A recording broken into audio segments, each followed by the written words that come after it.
क्या आपको पता है कि आपके इंश्योरेंस में कई हिडन चार्जेस होते हैं जिनके बारे में आपको कभी बताया ही नहीं जाता।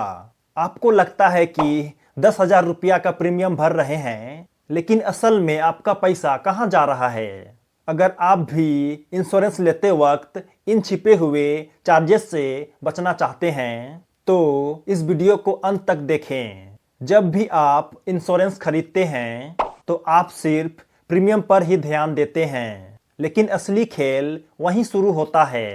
क्या आपको पता है कि बीमा कंपनियां आपकी पॉलिसी में कई चार्जेस छुपा कर रखती हैं और ये चार्जेस धीरे धीरे आपके पॉलिसी के फंड को खा जाते हैं। चलिए इन छिपे हुए चार्जेस की पोल खोलते हैं। पहला, पॉलिसी एडमिनिस्ट्रेशन चार्जेस।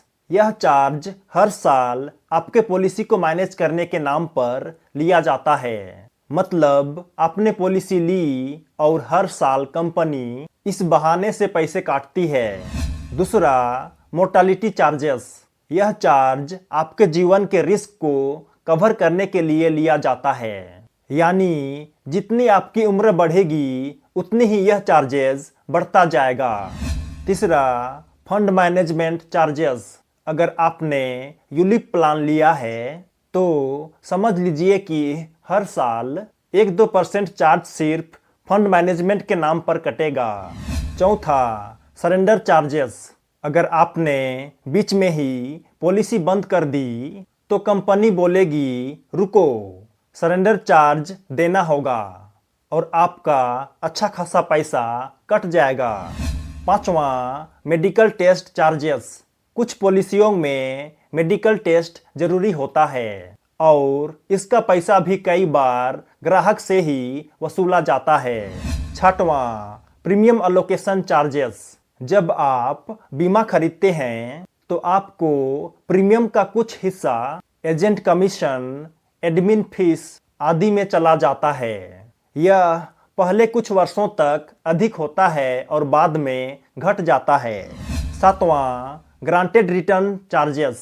कुछ इंश्योरेंस पॉलिसी ग्रांटेड रिटर्न देने का वादा करते हैं, लेकिन इसके लिए अतिरिक्त शुल्क लिया जाता है।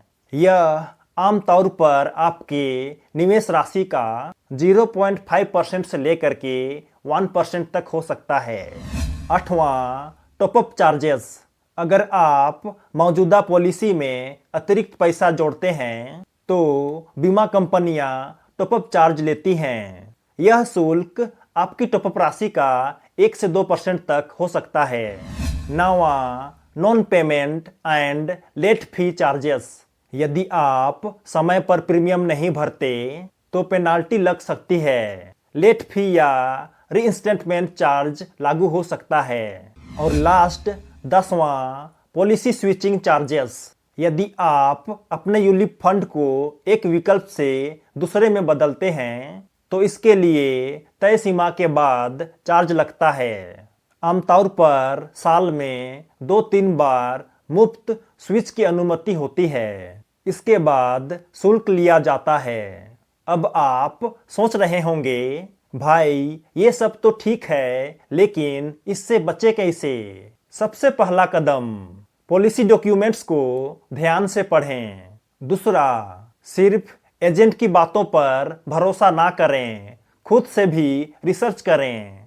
तीसरा, सभी संभावित शुल्कों के बारे में बीमा कंपनी से पूछें। वार्निंग, अगर आप बिना जानकारी के इंश्योरेंस लेंगे तो पैसा आपका जाएगा और फायदा बीमा कंपनी का होगा। अगर यह जानकारी आपको काम की लगी हो तो इस वीडियो को लाइक करें और यदि आप नए हो तो चैनल को जरूर सब्सक्राइब करें। मिलते हैं अगले वीडियो में, तब तक के लिए जय जय, बाय बाय, धन्यवाद।